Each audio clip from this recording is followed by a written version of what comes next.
पिता की, अपने अपने गुरुदेव की, सभी सनातन धर्म प्रेमियों की, बोल साचे दरबार की। मुख पवित्र हेतु भगवान श्री राम जी के नाम का स्मरण करेंगे। श्री राम जय राम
सीता माता की, भक्त शत्रुघ्न की, वीर लक्ष्मण की, वीर हनुमान की, बोलिए सनातन धर्म प्रेमियों की।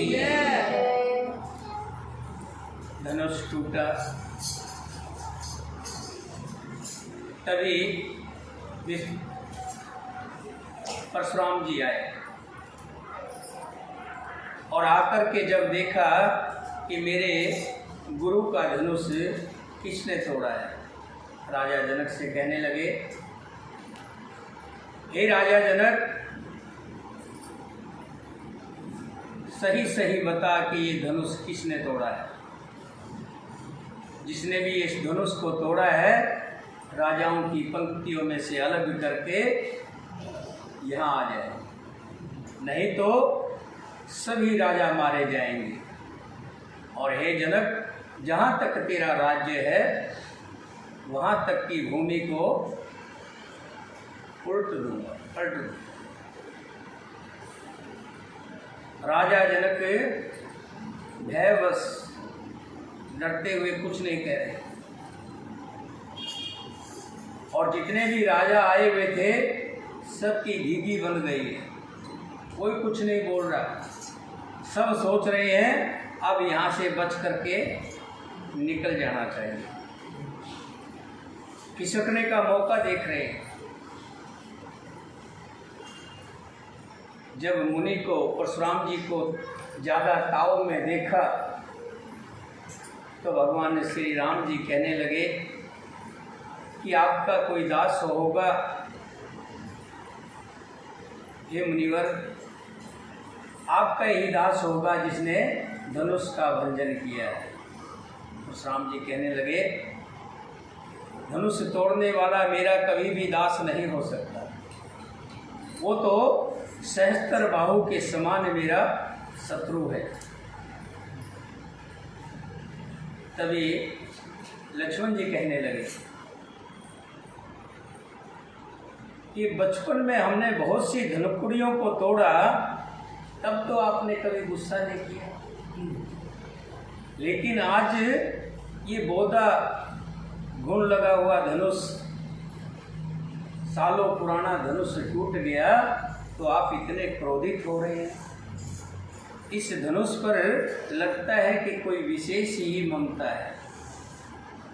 परशुराम जी कहने लगे, अरे मूर्ख नादान बच्चे, तू इस साधारण धनुष बता रहा है, ये मेरे गुरु का शिव का धनुष है और इसे तो साधारण धनुष बता रहा है। बोल रहे देखो ये चल रहा है वीडियो भी साथ में चल रहा है। लाखों धनुकुड़ियाँ तोड़ी, पर आपने कभी गुस्सा नहीं किया। हाँ, अगर आपको ज़्यादा ही इस धनुष से लगाव है तो किसी अच्छे कारीगर से बुला करके इसकी मरम्मत करवा देते हैं, जुड़वा देते हैं। परशुराम के गुस्से पर लक्ष्मण के बोलों ने घी का काम किया, भेंट का काम, गुस्से को और बढ़ा दिया। कहने लगे कि राजा जनक, इस भीड़ भरी सभा के अंदर से इस नाग को एक तरफ कर लीजिए, नहीं तो फिर मत मुझे कहिएगा। इतना कहकर परशुराम जी गुस्से से आग उबला हो। जब भगवान श्री राम जी ने देखा कि मुनि का क्रोध तो बढ़ता ही जा रहा है, कम होने का नाम ही नहीं ले रहा है, तब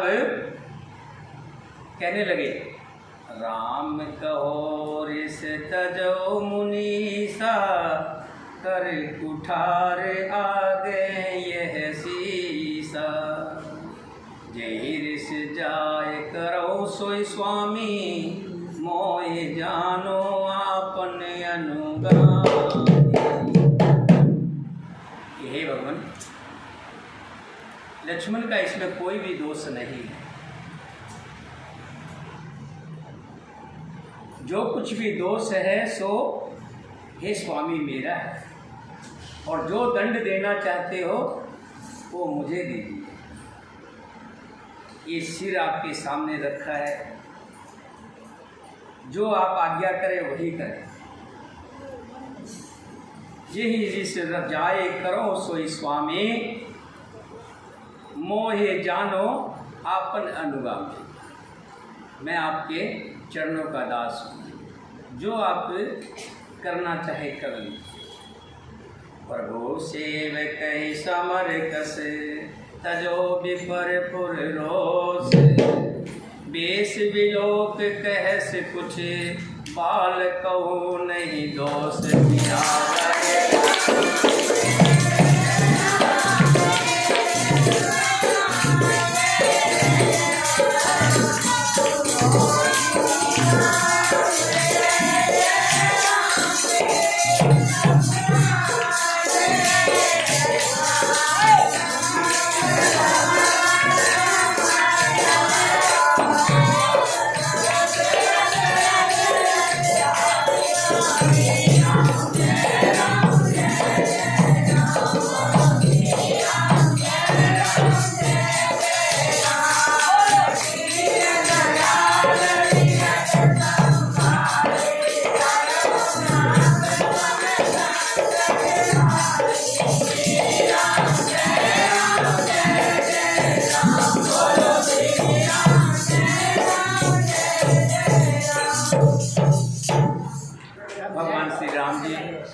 हाथ जोड़ करके कहते हैं, स्वामी और सेवक में युद्ध कैसा। आप तो स्वामी हैं और हम सेवक हैं। हे ब्राह्मण श्रेष्ठ, क्रोध का त्याग कर दीजिए। आपका वीरों का सादेश देखकर, हाथ में परसा देखकर और धनुष ताने हुए देखकर बालक ने कुछ कह डाला था, वास्तव में उसका भी कोई दोष नहीं है। देख कुठार बाण धनुधारी, भेलर तेरिस वीर विचारी। नाम जान पे तुम्हें न चीना, वंश सुभाए उतरते ही दीना। हे भगवान, हे नाथ, हे मुनिवर, हे ब्राह्मण श्रेष्ठ, आप तो कुठार बाण और धनुष धारण किए देख कर और वीर समझकर लक्ष्मण को क्रोध आ गया। वो आपका नाम तो जानता था, पर उसने आपको पहचाना नहीं, कभी देखा नहीं था। अपने वंश रघुवंश के स्वभाव के अनुसार उसने जो कुछ भी आपके साथ बातचीत की ये हमारे रघुवंश का नियम है कि वीर के साथ वीर की तरह भाषा बोली जाती है। जो तुम ओत हो मुनि की नाई, पद रज सिर शिष्य धरत गुसाई। क्षमो चूक अनजानत केरी, चाहूं विपर उर कृपा घनेरी। हे मुनिवर, अगर आप ब्राह्मण की तरह आते तो हे स्वामी, बालक आपके चरणों की धूलि सिर पर रखता। अनजाने की भूल को क्षमा कर दीजिए। ब्राह्मणों के हृदय में बहुत अधिक दया होनी चाहिए। हमें तुमरे सरबर कसना था, कहो न कहाँ चरण कहाँ माथा। राम मात लघु नाम हमारा, परसु सहित बड़े नाम तुम्हारा। हे नाथ, हमारी और आपकी बराबरी कैसी हो सकती है? कहिए ना, कहाँ तो चरण और कहाँ मस्तिष्क। हम तो आपके चरण हैं और आप मस्तिष्क हैं। कहाँ मेरा राम मात्र छोटा सा नाम है राम, और कहाँ आपका परशु सहित बड़ा नाम है परशुराम। देखिए यहाँ पर नाम की बात आ रही है। परशुराम भी भगवान है, परशुराम भगवान है और राम भी भगवान है। लेकिन मैंने देखा है खास करके, जहाँ चार विद्वान इकट्ठे हो जाते हैं उनकी आपस में नहीं बनती। जहाँ चार चतुर महिलाएं होंगी तो आपस में नहीं बनेगी, इकट्ठी नहीं बैठ सकती। इसी तरह से विद्वानों में भी यही खास बात है। और जो मूढ़ होते हैं, मूर्ख होते हैं, दुष्ट होते हैं, उनमें एक खास बात तो मैंने देखी है, उनमें संगठित बड़े जल्दी हो जाते हैं। जहाँ एक मूर्ख कोई बात कहता है तो दूसरा भी उसके साथ बड़ी जल्दी हाँ में हाँ मिलाने लग जाता है। जबकि विद्वान कोई बात करता है तो दूसरा विद्वान बात काट देता है। एक बार की बात है, एक राजा के यहाँ दो विद्वान आए, बहुत अच्छे ऋषि थे, दो महात्मा थे, बहुत अच्छे ऋषि, दोनों विद्वान थे। राजा ने भोजन पे बुलाया। एक स्नान करने गया तो दूसरे से पूछा, ये बहुत अच्छे महात्मा लगते हैं, बहुत विद्वान लगते हैं, तो क्या कहता मालूम है? अरे नहीं महाराज, वो तो बैल है, बैल, उसको काहे का पता, कुछ नहीं पता उसको। जब वो नहा करके आ गया तो दूसरा स्नान करने गया, तब उससे पूछा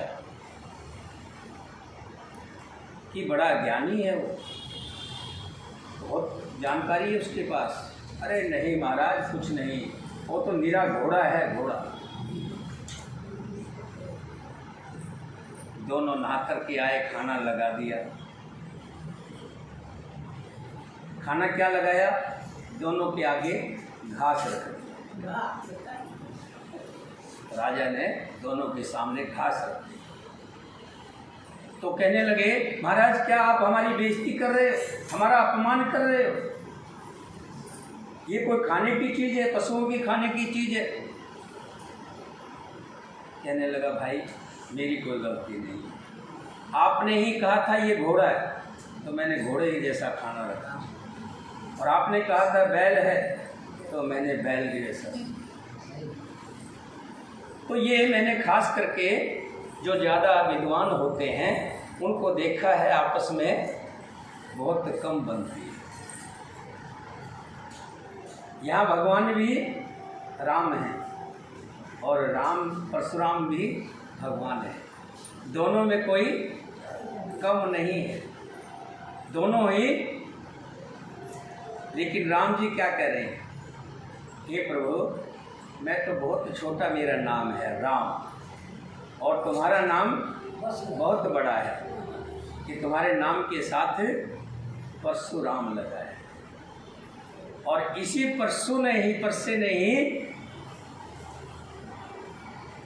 परसे की वजह से ही आज परशुराम को भगवान श्री राम के सामने नतमस्तक करा दिया। परसा वैसे तो भगवान परशुराम का एक, लेकिन दूसरे रूप में देखें तो ये जो हथियार हैं ये व्यक्ति के अंदर क्रोध पैदा करते हैं। घर के अंदर अगर बंदूक रखी हो, झगड़ा हो जाए तो क्या होगा, जल्दी जल्दी जाएगा और बंदूक लेके आएगा, और गुस्से में एक दो का तो काम तमाम भी कर दे। क्योंकि मैंने ये देखा, खास करके हमारी माता जी कहती थी कि इस काली मुंह वाले को रखना नहीं चाहिए। ये जो रिवॉल्वर है रखते हैं और रखना नहीं चाहिए, मेरी मानो तो इसको मत रखा करो। लेकिन समाज में रहता है व्यक्ति, लोग रखते हैं, लेकिन जहाँ तक हो सके ये जो हथियार होते हैं वैसे तो रक्षा का साधन है, रक्षा के लिए बने हैं, लेकिन कई बार इनका दुरुपयोग गुस्से में हो जाता है। भगवान परशुराम जी परसा धारण किए हुए, श्री राम जी कहते हैं हे नाथ, हे स्वामी, अगर आपने ये परसा धारण ना किया होता तो आप ब्राह्मण के रूप में ही रहते, तो आपके चरणों की धूली ये बालक अपने सिर पर धारण करते। देव एक गुण धनुष हमारे, नव गुण परम पुनित तुम्हारे, सब प्रकार हम तम संहारे, क्षमो विपर अपराध हमारे। हे देव, हमारे तो एक ही गुण है, वो धनुष है, और आपके परम पवित्र साम दाम तप सोच अक्षमा सरलता ज्ञान विज्ञान और आशिकता, ये 9 गुण आपके पास है। हम तो सब प्रकार से आपसे हारे हुए हैं। हे विपर, हमारे अपराधों को अक्षमा कर दीजिए। बार बार गुनि विपर वर, कहा राम सन राम, बोले भृगुपति सरस हस, तो बंदो सम काम सियावर राम।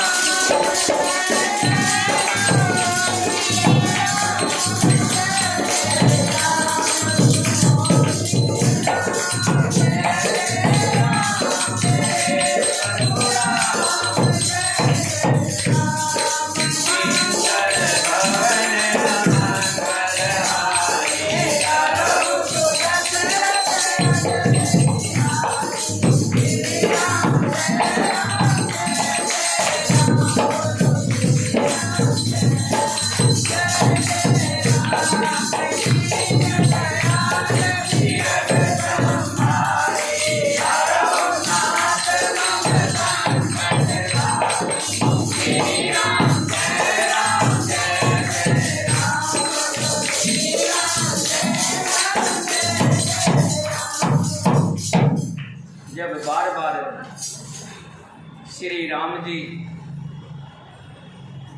परशुराम जी को ब्राह्मण कह करके संबोधित करते हैं, तो ये खास करके एक बात का ध्यान रखिएगा। बहुत से व्यक्ति होते हैं जो सम्मान पाने पर भी सम्मान और ज़्यादा ताव में आ जाते हैं।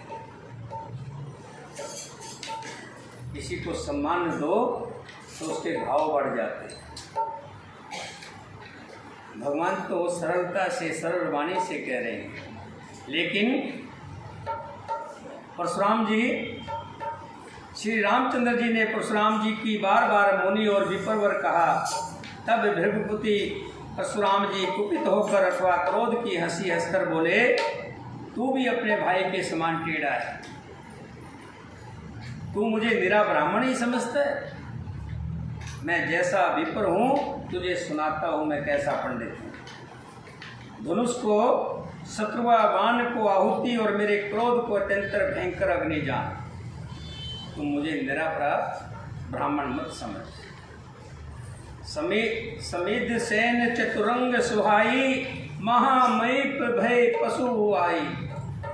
मैं ही परस काट बल दीने, समर यज्ञ जप कोटिन कीने। चतुर्गणी सेना, सुंदर समिधाएं, यज्ञ में जलाई जाने वाली लकड़ियां हैं। बड़े बड़े राजा उसमें आकर बलि के पशु हुए हैं, जिनको मैंने इसी फरसे से काट कर बलि दिया है।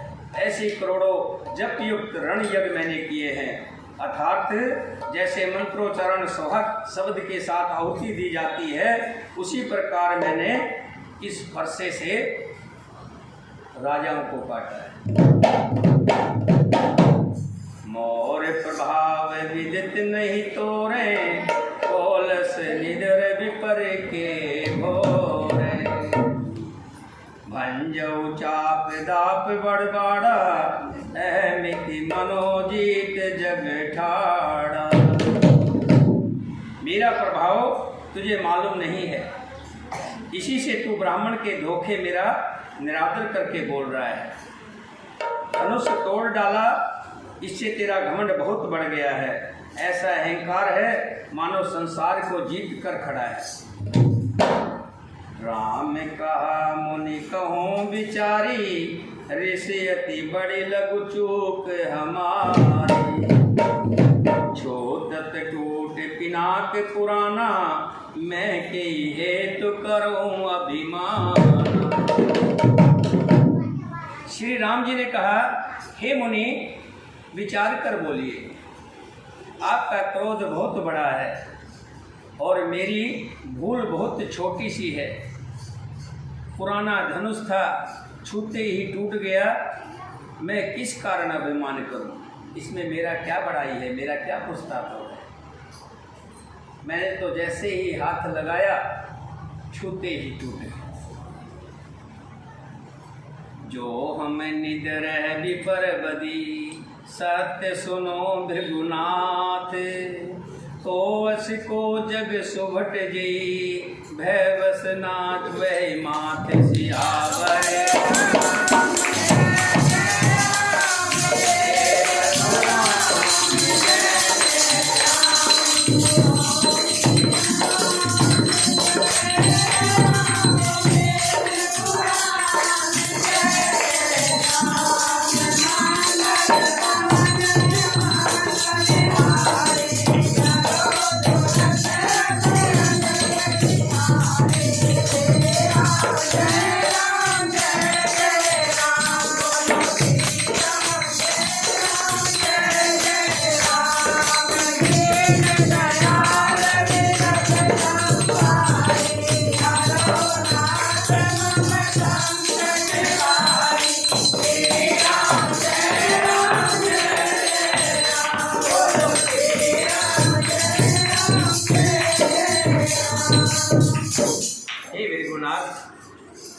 यदि हम सचमुच ब्राह्मण कहकर निरादर करते हैं तो ये सत्य सुनिए, फिर संसार में ऐसा कौन योद्धा है जिसे हम डर के मारे मस्तक नवावें। अगर हम आपको मस्तक नवाते हैं तो ब्राह्मण के नाते मस्तक नवाते, नहीं तो संसार में कोई भी ऐसा योद्धा नहीं है जिसके सामने हमारा सिर झुक जाए। देव दनुज भूपति भट नाना, समबल अधिक हो बलवाना। देव, देवता, दैत्य, राजा और बहुत से योद्धा, वे चाहे बल में हमारे बराबर हों चाहे हमसे बलवान हों, जो रण हमें पचारे को, लड़ें सुखे निकाल किने हो। यदि रण में हमें कोई भी ललकारे तो हम उससे सुखपूर्वक लड़ेंगे, चाहे काल ही क्यों ना आ जाए, हम उससे भी पीछे हटने वाले नहीं। क्षत्रिय तन धर समरस काना, कुल कलंक तेहि पावरियाना। कहो सुभाव न कुल प्रशंसी, कालो डरे नरण रघुवंशी। राम जी कह रहे हैं, क्षत्रिय का शरीर धरकर जो युद्ध में डर गया, उस नीच ने अपने कुल पर कलंक लगा दिया। मैं स्वभाव से ही कहता हूँ, कुछ बड़ाई करके नहीं कहता, कुल की प्रशंसा करके नहीं कहता कि रघुवंशी रण में काल से भी नहीं डरते। विपर वंश के अस प्रभुताई, अभय होय जो तुम्हें डराई। सुन मृद गूढ़ वचन रघुपति के, अघरें पटल प्रसूधर मति के। ब्राह्मण वंश की ऐसी ही प्रभुता महिमा है कि जो आपसे डरता हो।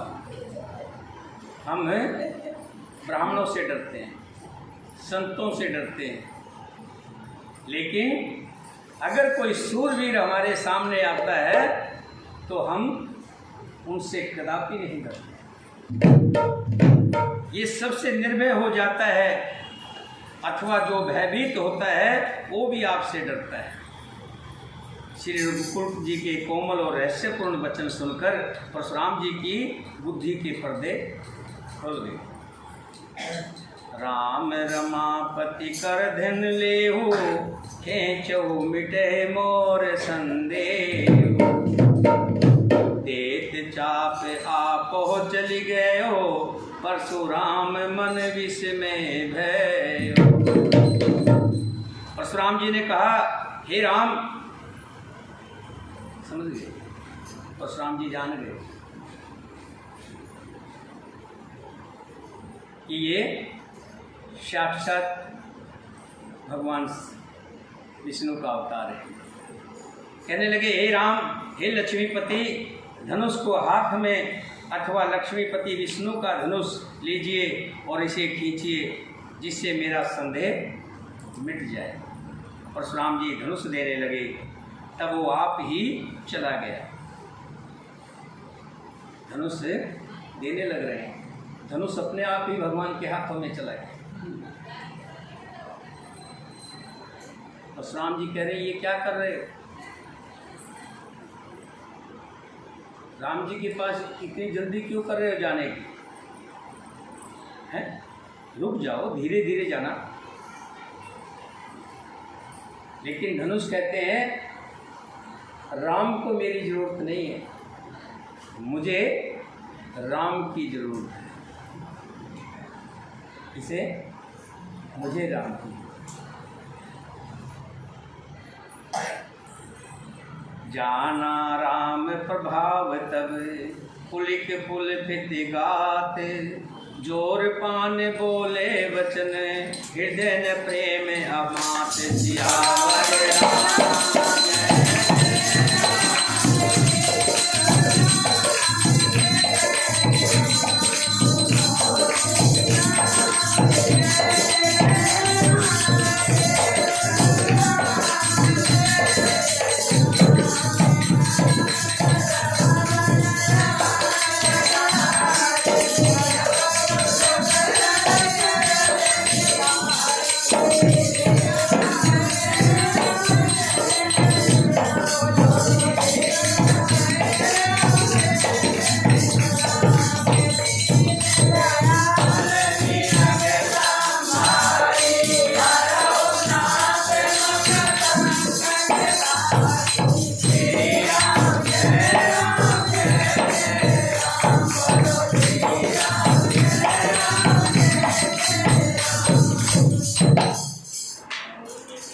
तब उन्होंने श्री राम जी का प्रभाव जान लिया, जिसके कारण उनका शरीर पुलकित और प्रफुल्लित हो गया। वे हाथ जोड़कर वचन बोले, प्रेम और उनके हृदय में समाता नहीं था। कहने लगे, जय रघुवंश वनज वन भानु, जय रघुवंश वनज वन भानु, गहन धनुज कुल दहन किसानु, दहन धनुज कुल दहन किसानु। जय सुर विपर धेन हितकारी, जय मद मोह को भरमहारी। विनयशील करुणा गुण सागर, जयत बचन रचनायति नागर। सेवक सुखद सुभग सब अंगा, जय शरीर छवि कोट अनंगा। कहो कार मुख एक प्रशंसा, जय महेश मन मानस हंसा। अनुचित बहुत कहो अज्ञाता, क्षमो समुंदर दो भाता। कहते जय रघुकुल के तो, भूपति गए बने तप हेतु।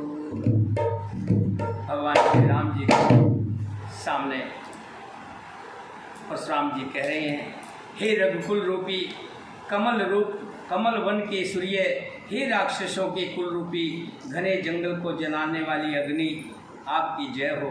हे देवता ब्राह्मण और गौ की रक्षा करने वाले, आपकी जय हो। हे मद मोह क्रोध और भ्रम को हरने वाले, आपकी जय हो। हे विनयशील कृपा आदि गुणों के समुंदर, वचनों की रचना के अत्यंत चतुर, आपकी जय हो। हे सेवकों को सुख देने वाले, सब अंगों में सुंदर और शरीर में करोड़ों कामदेव की छवि धारण करने वाले, आपकी जय हो। मैं एक मुख से आपकी क्या प्रशंसा करूं, हजारों मुख भी हों तब भी आपकी प्रशंसा कम है। हे महादेव के मन रूपी मानसरोवर के हंस, आपकी जय हो। मैंने अनजानपन में आपको बहुत से अनुचित वचन कहे, हे अक्षमा के मंदिर दोनों भाई, मुझे क्षमा कीजिए।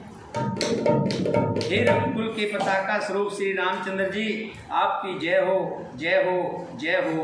ऐसा कहकर परशुराम जी तप के लिए वन को चले गए। यह देखकर दुष्ट राजा लोग बिना ही कारण के मन कल्पित डर से रामचंद्र जी से तो परशुराम जी भी हार गए। हमने इनका अपमान किया था, अब कहीं ये अपना बदला ना ले ले, इस व्यर्थ डर से डर गए। वे कायर चुपके से वहाँ से भाग गए। देवन दीन दुदम्भ प्रभु, पर बरसे फूल, हरसे पुर नर नार सब, मिठी मोह में सूल सिया।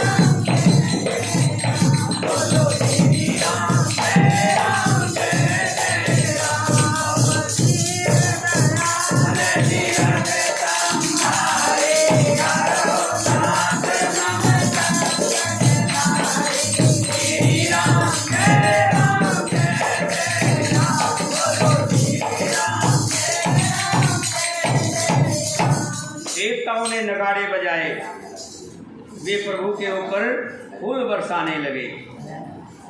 जनकपुर के स्त्री पुरुष सब हर्षित हो गए।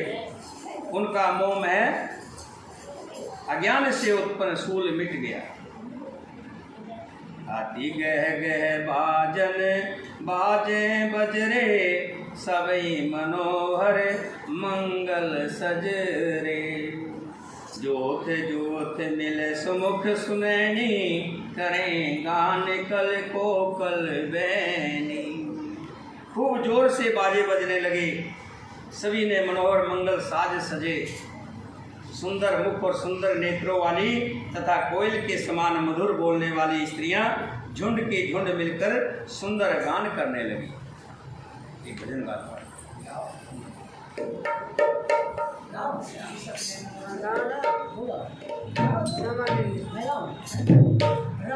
शाम नहीं वो अम्मा उसको गाने दो ना।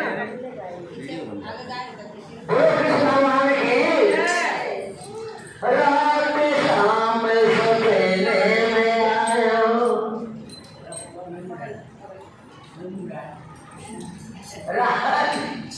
रात शाम सवेरे में आयो, दहिया पी गयो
एक और नहीं होगा, चल तुम ही गा।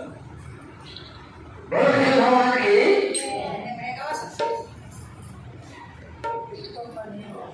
राम जी के गाते, राम जी के गाते। राम से ले जाओ किसी को डालो। हाँ किसे को मारे और किसने कन्हैया लाल की जय, रवि सरकार की जय। छोटे छोटे गैया छोटे छोटे छोटे छोटे गैया छोटे छोटे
नहीं चलिए कुछ चलता रहेगा।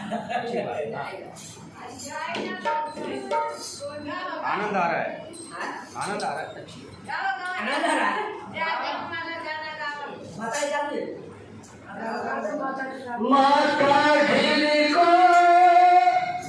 याद करे, वो लोग निराले होते हैं। माता ढीली का नाम पुकारे, वो किस्मत वाले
सब सुहागन सखियां गीत गा रही हैं और जनकपुरी को इतना सजाया गया है। रचै रुचिर बर बंद निवारे, मनो मनोभव फंद समारे। मंगल कलश अनेक बनाए, धवज पताक पट चमर सुहाए। ऐसे सुंदर और उत्तम बदनवार बनाए गए, मानो कामदेव ने फंदे सजाए हो। अनेकों मंगल कलश और सुंदर ध्वजा, पताका, पर्दे और चवर बनाए गए, जिसमें मणियों के अनेकों सुंदर दीपक हैं। उस विचित्र मंडप का तो वर्णन ही नहीं किया जा सकता। जिस मंडप में श्री जानकी जी दुल्हन बनेगी, किस कवि की ऐसी बुद्धि है जो उसका वर्णन कर सके। बहुत सुंदर मंडप बनाया गया, मणियों की तो झालरें लगी हुई है, कीमती मोती चारों तरफ लगे हुए। दुर्लभ राम रूप गुण सागर, शोभितान तिहु लोक उजागर। जनक भवन के शोभा जैसी, ग्रह ग्रह पीठपुर देखूं तैसी। जिस मंडप में रूप और गुणों के समुद्र श्री रामचंद्र जी डूबे होंगे, वो मंडप तीनों लोकों में प्रसिद्ध होना चाहिए। जनक जी के महल की शोभा ऐसी है कि जिसका वर्णन करना बहुत ही मुश्किल है। जे तिरोत तेहि समय निहारी, तेहि लघु लगे भुवन दस चारी। जो संपदा नीच ग्रह सोहा, सो विलोक सुर नायक मोहा। उस समय जिसने तिरहुत को देखा, उसे 14 भवन तुच्छ जाने पड़े। जनकपुरी में नीच के घर भी उस समय जो संपदा सुशोभित थी, उसे देखकर इंद्र भी मोहित हो जाता है। गरीब से गरीब के घर में भी इतनी सजावट हो रही थी कि मानो उस गरीब के घर की लड़की की शादी हो। अपनी लड़की की शादी में भी इतनी सजावट नहीं करता जितनी आज सीता जी के विवाह में की हुई है। सबके घर सजे हुए हैं, सबके मंगल हैं, तोरण लगे हुए हैं, दरवाजे बने हुए हैं, लड़ियां लगी हुई हैं। सब ने बहुत मिल करके सजावट की है। बसे नगर जे लक्ष्य करी, कपट नार वर वेश। वो स्वामी जी कहते हैं, जिस नगर में लक्ष्मी जी स्त्री का रूप बना करके रहती हो। बसे नगर जे लक्ष्य कर, कपट नार वर वेश। तेहीपुर के शोभा कहते, सुकच शारद देश। उस नगर की शोभा का वर्णन करते हुए नारद और शेष जी भी समझाते हैं। उनका वर्णन नहीं कर पाते कि कितनी चीज़ों का वर्णन करें, गलियों का वर्णन करें, चौराहों का वर्णन करें, नगर की शोभा का वर्णन करें, नगर की स्त्री पुरुषों की शोभा, किस किस चीज़ का वर्णन करें। जिसका भी वर्णन करें अपने आप में अद्भुत है, निराला है। हो भी क्यों नहीं, जहाँ पर साक्षात लक्ष्मी जी सीता के रूप में स्त्री बनकर के रह रही है और आज उनकी शादी है। ऐसे मौके पर क्यों नहीं सजावट होगी, क्यों नहीं सजेगा। तुलसीदास जी कहते हैं, जिस नगर में साक्षात लक्ष्मी जी कपट से स्त्री का सुंदर वेश बनाकर बसती है, उस पुर की शोभा का वर्णन करने में सरस्वती और शेष भी सकुचाते हैं। बोलिए सियापति रामचंद्र भगवान की, सीता माता की, भक्त शत्रुघ्न की, वीर लक्ष्मण की, वीर हनुमान की, अपने अपने माता पिता की। आज की कथा को विराम देंगे। कल जनक जी के मंत्री जो है चिट्ठी लेकर के जाएंगे। अभी तो योद्धा में मालूम ही नहीं कि बेटे ने प्रेम विवाह कर लिया है। देखो ऐसा होता है, इसमें शक्ति प्रदर्शन कुछ करके आए। आजकल के बच्चे क्या कर रहे हैं, अपने माँ बाप की मर्जी के बगैर शादी कर रहे हैं, लेकिन ये भूल जाते हैं कि जिन माँ बाप ने तुम्हें 20 साल तक अपना निवाला खिलाया, बड़ा किया, पाला पोसा, आज तुम्हें वो 4 दिन का मिला हुआ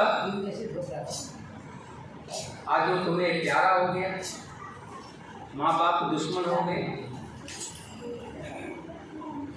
मैं कहूँगा कि जिसने भी माँ बाप का दिल दुखाया है, जब वो लड़की ऐसा गलत कदम उठा लेती है, तब उन माँ बाप पे क्या गुजरती है ये तो माँ बाप ही जानते हैं। वो तो जीते जी मर जाते हैं, क्योंकि माँ बाप के पास एक इज्जत होती है जो सही का धन होता है, और इज्जत ही चली जाए तो जीवन मरण के समान है। बच्चों में ये संदेश होना चाहिए। भगवान श्री राम जी ने धनुष तोड़ा है, शक्ति परीक्षण किया है, और राजा जनक की बेटी सीता से नाता जोड़ा है। अब वो चिट्ठी लेकर के उस चिट्ठी को राजा दशरथ के पास जाएंगे। देखो, कथा जब चल रही हो तो ज़्यादा जरूरी काम हो तो आप उठ करके बाहर बतला रहे, कोई भी जरूरी काम, कथा से बढ़कर कोई जरूरी काम नहीं। जहाँ जिस काम के लिए आए, स्कूल में अगर जाते हैं तो सबसे ज़रूरी काम क्या है?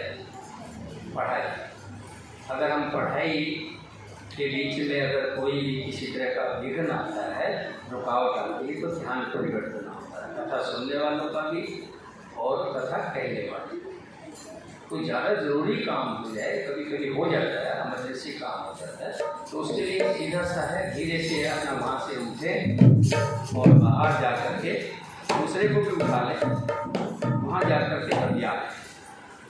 तो कई बार होता है जरूरी काम, लेकिन कथा के बीच में कभी भी बातें नहीं होती। बोलिए श्री रामचंद्र भगवान की, सीता माता की, भक्त शत्रुघ्न की, वीर लक्ष्मण की, वीर हनुमान की, अपने अपने माता पिता की, अपने अपने गुरुदेव की, और साचे दरबार की। एक सजे गाना गाना दो गाओ ना, और समझ जाए लो, ना ले। हाँ, अच्छी बात है। बहुत दूर गाना